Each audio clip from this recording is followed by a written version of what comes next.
أعوذ بالله من الشيطان الرجيم. بسم الله الرحمن الرحيم.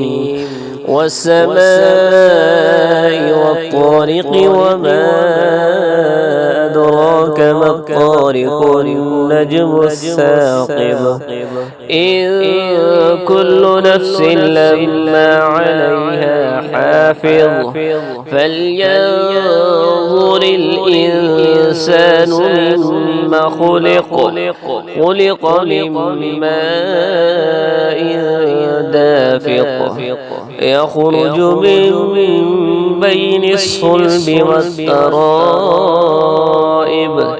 إنه على رجعه لقادر يوم تبلى السرائر فما له من قوة ولا ناصر والسماء ذات الرجع والأرض ذات الصدع إنه لقول فصل وما هو بالهزل إنهم يكيدون كيدا وأكيد كيدا فمهل الكافرين أمهلهم رويدا.